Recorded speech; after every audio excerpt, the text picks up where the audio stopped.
Hello, welcome to Red Short Talks. നമസ്കാരം. നമ്മൾ ഇന്ന് ഒരു പ്രത്യേക ട്രേഡ് പ്ലാൻ ഒന്ന് ആഴത്തിൽ പരിശോധിക്കാൻ പോവുകയാണ്. ഇന്നത്തെ ഈ ഒരു വിശകലനത്തിലേക്ക് എല്ലാവർക്കും സ്വാഗതം.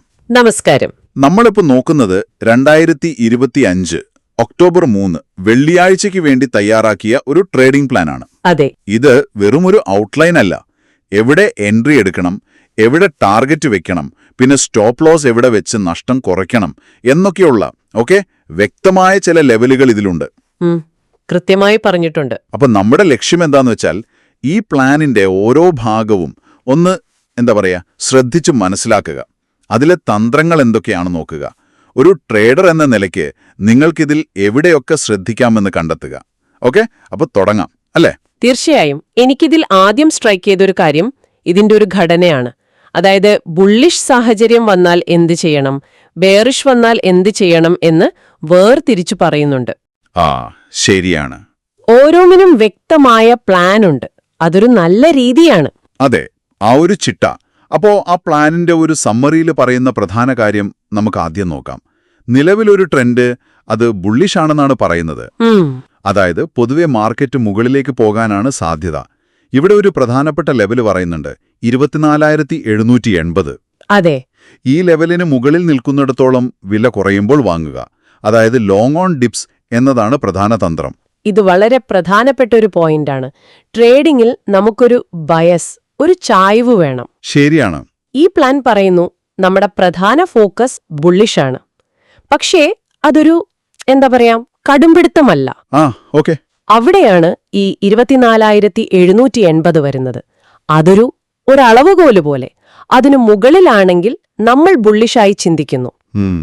ഇനി അത് ബ്രേക്ക് ചെയ്ത് താഴോട്ടു പോയാല് ചിലപ്പോ ആ കാഴ്ചപ്പാട് മാറ്റേണ്ടി വരും.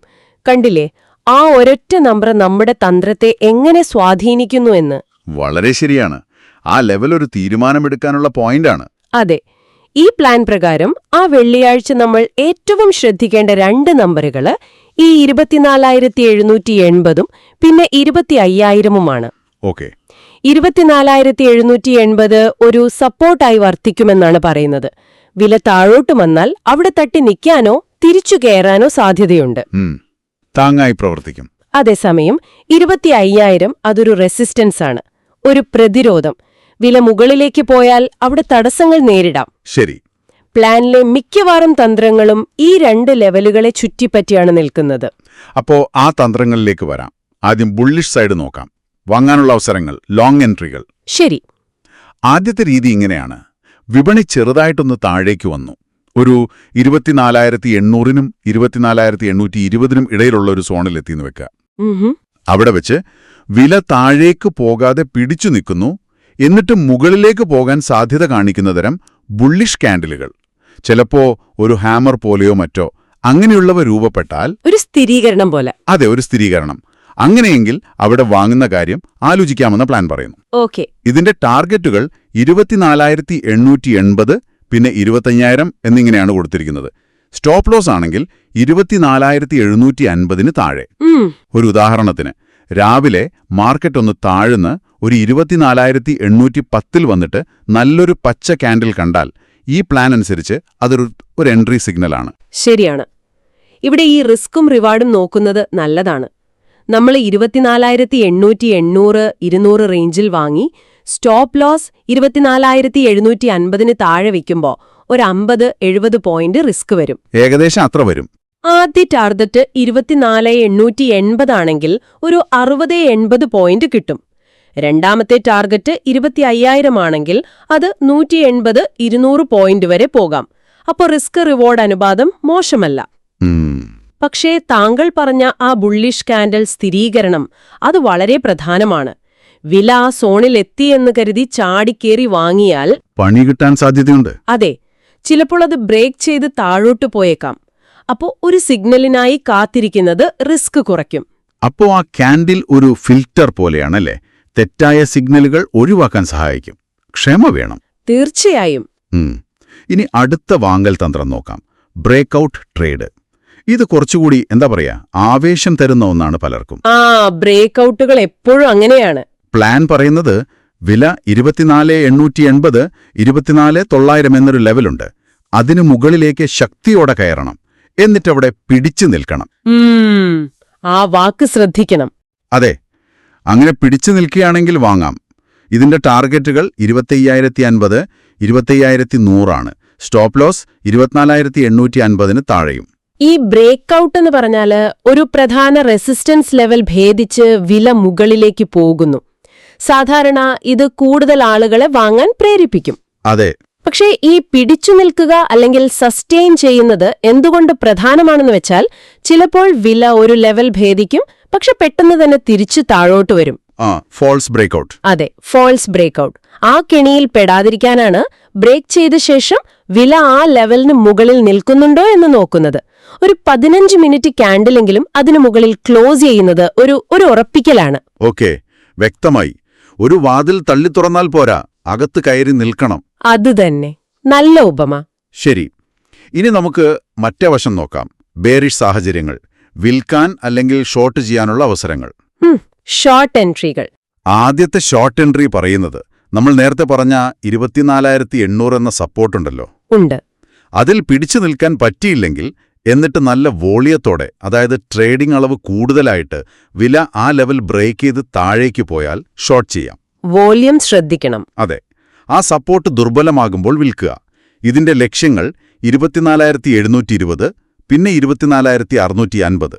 സ്റ്റോപ്പ് ലോസ് ആ ബ്രേക്ക് ചെയ്ത ലെവലായ 24,800 തൊട്ടുമുകളിൽ, അതായത് 24,850 മുകളിൽ. ഒരു സപ്പോർട്ട് ലെവൽ ബ്രേക്ക് ചെയ്യുമ്പോൾ വോളിയം കൂടുന്നത് ആ ബ്രേക്ക് ഡൗണിന് കൂടുതൽ ഒരു വിശ്വാസ്യത നൽകും, ഉറപ്പു നൽകും. അതെ, കുറഞ്ഞ വോളിയത്തിൽ ബ്രേക്ക് ചെയ്താൽ ചിലപ്പോൾ അതൊരു ട്രാപ്പായിരിക്കാം. പക്ഷെ നല്ല വോളിയത്തോടെ താഴോട്ടു പോകുന്നത് സെല്ലേഴ്സ് സ്ട്രോങ് ആണെന്ന് കാണിക്കുന്നു. ഈ പ്ലാനിലെ ഷോർട്ട് എൻട്രികൾക്കുള്ള കണ്ടീഷൻസ് ഒന്ന് ശ്രദ്ധിക്കണം. ഒന്നുകിൽ വില മുകളിലേക്ക് പോയിട്ട് ഒരു റെസിസ്റ്റൻസിൽ തട്ടി തിരികെ വരുമ്പോൾ ഷോർട്ട് ചെയ്യുക, അല്ലെങ്കിൽ നമ്മൾ ആദ്യം പറഞ്ഞ ആ നിർണായക ലെവൽ 24,800 അത് ബ്രേക്ക് ചെയ്യുമ്പോൾ ഷോർട്ട് ചെയ്യുക. ശരിയാണ്.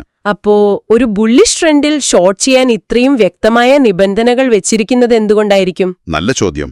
ഒരു പക്ഷേ ട്രെൻഡ് ബുള്ളിഷ് ആയതുകൊണ്ട് ഷോർട്ട് ചെയ്യുന്നത് കുറച്ചുകൂടി റിസ്കിയാണെന്ന് പ്ലാൻ കരുതുന്നുണ്ടാവും. അതോ ചെറിയ തിരുത്തലുകളെ പ്രതീക്ഷിക്കുന്നുള്ളൂ എന്നാണോ? രണ്ടാമത്തെ കാര്യം അല്ല, ആദ്യത്തെ കാര്യത്തിനാണ് സാധ്യത. ട്രെൻഡിനെതിരെ പോകുമ്പോൾ കൂടുതൽ ശ്രദ്ധ വേണം, വ്യക്തമായ സിഗ്നൽ വേണം. ശരിയാണ്, കൂടുതൽ സ്ഥിരീകരണം വേണം. അതെ, ഈ പ്ലാൻ ആ ഒരു യാഥാർത്ഥ്യം ഉൾക്കൊള്ളുന്നുണ്ട്. ഓക്കെ, അപ്പോ രണ്ടാമത്തെ ഷോർട്ട് തന്ത്രം നോക്കാം. ഇതിനെ ഒരു റിവേഴ്സൽ ഷോർട്ട് എന്ന് വിളിക്കാം. വില മുകളിലേക്ക് പോയി നമ്മുടെ ആ പ്രധാന റെസിസ്റ്റൻസ് ആയ 25,000 എത്തുന്നു. അവിടെ വെച്ച് വിലയ്ക്ക് മുകളിലേക്ക് പോകാൻ ഒരു മടി അല്ലെങ്കിൽ ബുദ്ധിമുട്ട് കാണിക്കുന്നു. അവിടെ വെച്ച് റിജക്ഷൻ വരുന്നു. അതെ, റിജക്ഷൻ ക്യാൻഡിലുകൾ. പ്ലാനില് ഉദാഹരണമായി ഷൂട്ടിംഗ് സ്റ്റാർ, ബെയറിഷ് എൻഗൾഫിംഗ് എന്നൊക്കെ പറയുന്നുണ്ട്. മുകളിലെ നിഴൽ നീളമുള്ള ക്യാൻഡിലുകളൊക്കെ. അതെ, അങ്ങനത്തെ സിഗ്നലുകൾ വന്നാൽ ഷോർട്ട് ചെയ്യാം. പക്ഷേ ഇത് വലിയൊരു വീഴ്ച പ്രതീക്ഷിച്ചല്ല, ഒരു ക്വിക്ക് പുൾ ബാക്ക്, ഒരു പെട്ടെന്നുള്ള തിരുത്തലിനു വേണ്ടി. ഓക്കെ, ചെറിയൊരു ലാഭത്തിനു വേണ്ടി. അതെ, ടാർഗറ്റുകൾ അതുകൊണ്ട് തന്നെ അടുത്താണ്. 24,880, 24,820. സ്റ്റോപ്പ് ലോസ് ആ റെസിസ്റ്റൻസിന് തൊട്ടുമുകളിൽ, 25,050 മുകളിൽ. ഈ റിജക്ഷൻ ക്യാൻഡിലുകൾ ഒരു പ്രധാന റെസിസ്റ്റൻസിൽ, ഇവിടെ 25,000 വരുമ്പോൾ അത് സൂചിപ്പിക്കുന്നത് ആ ലെവലില് ബയേഴ്സിന് താൽപ്പര്യം കുറയുന്നു, അല്ലെങ്കിൽ സെല്ലേഴ്സ് ശക്തി കാണിക്കുന്നു എന്നാണ്. മുകളിലേക്കുള്ള പോക്കിന് തടസ്സം. അതെ, പിന്നെ ഇതൊരു ക്വിക്ക് പുൾബാക്ക് ട്രേഡ് ആണെന്ന് എടുത്തു പറയുന്നത് ശ്രദ്ധേയമാണ്. ഇത് ഒരു കൗണ്ടർ ട്രെൻഡ് നീക്കമാണ്, ട്രെൻഡിനെതിരെ. അതെ, അതുകൊണ്ട് ലക്ഷ്യങ്ങൾ അടുത്താണ്, വേഗം ലാഭമെടുക്കാൻ പ്രേരിപ്പിക്കുന്നു. ഇത് വീണ്ടും ആ 25,000 എന്ന ലെവലിന്റെ പ്രാധാന്യം കാണിക്കുന്നു. ശരിയാണ്. അപ്പോൾ നമ്മൾ ഇത്രയും പറഞ്ഞത് വെച്ച് നോക്കിയാൽ ഈ പ്ലാനിന് ഒരു ബുള്ളിഷ് ചായ്വുണ്ടെങ്കിലും ഓരോ നീക്കത്തിനും വ്യക്തമായ ചില നിയമങ്ങളുണ്ട്. ഉണ്ട്. എപ്പോ വാങ്ങണം? ഒന്നുകിൽ വില താഴ്ന്ന് 24,800, 820 സോണിലെത്തുമ്പോ ബുള്ളിഷ് സിഗ്നൽ നോക്കി വാങ്ങാം. അല്ലെങ്കിൽ 24,880, 900 ബ്രേക്ക് ചെയ്ത് മുകളിൽ പിടിച്ചു നിന്നാൽ വാങ്ങാം. അതെ. എപ്പോ ഷോർട്ട് ചെയ്യണം? ഒന്നുകിൽ 24,800 നല്ല വോളിയത്തോടെ ബ്രേക്ക് ചെയ്ത് താഴോട്ട് പോകുമ്പോൾ, അല്ലെങ്കിൽ 25,000 റിവേഴ്സൽ സിഗ്നൽ കണ്ടാൽ ഒരു ചെറിയ തിരുത്തലിനു വേണ്ടി ഷോർട്ട് ചെയ്യാം. കൃത്യമായി സംഗ്രഹിച്ചു. അപ്പോൾ നിങ്ങൾക്ക്, അതായത് ഈ പ്ലാൻ ഉപയോഗിക്കാൻ സാധ്യതയുള്ള ഒരാൾക്ക് ഇതിൽ നിന്ന് കിട്ടുന്ന പ്രധാന കാര്യം എന്താണ്? ഓരോ സാഹചര്യത്തിനും ഒരു പ്ലാൻ ഉണ്ടാവുന്നത് മാർക്കറ്റിൽ എന്തു സംഭവിച്ചാലും ഒരു വ്യക്തത നൽകും അല്ലേ? തീർച്ചയായും ഈ പ്ലാനിന്റെ കാതൽ ആ 2 ലെവലുകൾ തന്നെയാണ്. 24,780 സപ്പോർട്ടും 25,000 റെസിസ്റ്റൻസും. വെള്ളിയാഴ്ച മാർക്കറ്റിൽ നിങ്ങളുടെ ശ്രദ്ധ ഈ ലെവലുകളിലായിരിക്കണം. വില ഇവിടെ എത്തുമ്പോൾ എന്ത് ചെയ്യുന്നു എന്ന് നോക്കുന്നത് വളരെ പ്രധാനമാണ്. അതെ. പിന്നെ എടുത്തു പറയേണ്ട കാര്യം, ഓരോ ട്രേഡിനും സ്റ്റോപ്പ് ലോസ് കൃത്യമായി നൽകിയിട്ടുണ്ട്. ഇത് റിസ്ക് മാനേജ് ചെയ്യാൻ സഹായിക്കും, നഷ്ടം പരിമിതപ്പെടുത്തും. ഒരു തുടക്കക്കാരൻ എന്ന നിലയിലോ അല്ലെങ്കിൽ ഒരു പഠിതാവ് എന്ന നിലയിലോ നിങ്ങൾക്ക് വേണ്ട ഏറ്റവും പ്രധാനപ്പെട്ട കാര്യങ്ങളിലൊന്നാണ് ഈ വ്യക്തതയും റിസ്ക് നിയന്ത്രണവും. അതെ, റിസ്ക് മാനേജ്മെന്റ് വളരെ പ്രധാനം. അപ്പോൾ നമ്മൾ കണ്ട പ്രധാന തന്ത്രങ്ങൾ: ഡിപ്പിൽ വാങ്ങുക, ബ്രേക്ക്ഔട്ടിൽ വാങ്ങുക, ബ്രേക്ക് ഡൗണിൽ ഷോർട്ട് ചെയ്യുക, റിവേഴ്സലിൽ ഷോർട്ട് ചെയ്യുക. ഇതുപോലൊരു ചിട്ടയായ പ്ലാൻ കയ്യിലുണ്ടെങ്കിൽ മാർക്കറ്റ് എങ്ങനെ പോയാലും മുകളിലേക്കോ താഴേക്കോ സൈഡ്വേസോ എവിടെ കയറണം, എവിടെ ഇറങ്ങണം, എവിടെ വെച്ച് നമ്മൾ തെറ്റുപറ്റി എന്ന് സമ്മതിച്ചു പുറത്തു കടക്കണം എന്നൊരു ധാരണയുണ്ടാകും. ഇത് ആ ഒരു വികാരങ്ങൾക്കനുസരിച്ച് തീരുമാനമെടുക്കുന്നതിൽ നിന്ന് ഒരുപാട് രക്ഷിക്കും, ആശയക്കുഴപ്പം ഒഴിവാക്കും. വളരെ ശരിയാണ്. അപ്പോ ഈ വിശകലനം നമ്മൾ അവസാനിപ്പിക്കുകയാണ്. പോകുന്നതിന് മുൻപ് നിങ്ങൾക്കായി ഒരു ചിന്ത പങ്കുവെക്കട്ടെ. കേൾക്കട്ടെ. നമ്മൾ ഈ പ്ലാൻ മൊത്തത്തിൽ കീറിമുറിച്ച് പരിശോധിച്ചു. ഇത് വെച്ചുകൊണ്ട് ഒക്ടോബർ 3-ന്, അതായത് ആ വെള്ളിയാഴ്ച, വിപണിയിൽ ഏറ്റവും നിർണായകമായി നിങ്ങൾ കാണാൻ പോകുന്ന ഘടകം എന്തായിരിക്കും? അത് ഈ പ്രധാനപ്പെട്ട വില നിലവാരങ്ങൾ 24,780, 25,000 പോലുള്ളവ തന്നെയാണോ? അതോ ഒരു എൻട്രിക്ക് മുമ്പ് കാത്തിരിക്കേണ്ട ആ സ്ഥിരീകരണ സിഗ്നലുകൾ, ആ ബുള്ളിഷ് ക്യാൻഡിലോ റിജക്ഷൻ ക്യാൻഡിലോ, അതിനാണോ നിങ്ങൾ കൂടുതൽ പ്രാധാന്യം കൊടുക്കുക? നല്ല ചോദ്യം. അതുമല്ലെങ്കിൽ ഒരു ബ്രേക്ക് ഡൗൺ ഉറപ്പിക്കാൻ സഹായിക്കുന്ന ആ വോളിയം, അതിലാണോ നിങ്ങളുടെ ശ്രദ്ധ കൂടുതൽ പതിയുക? എന്തായിരിക്കും നിങ്ങളുടെ നിരീക്ഷണം? ഓരോരുത്തർക്കും ഓരോ രീതിയായിരിക്കും. അതെ, ഇതൊന്ന് ആലോചിച്ചു നോക്കുക. ഏതായാലും ഈ വിശദമായ വിശകലനത്തിൽ ഞങ്ങളോടൊപ്പം ചേർന്നതിന് വളരെ നന്ദി. ഈ വിവരങ്ങൾ നിങ്ങളുടെ ട്രേഡിംഗ് യാത്രയിൽ ഉപകാരപ്പെടുമെന്ന് കരുതുന്നു. അടുത്ത തവണ കാണാം.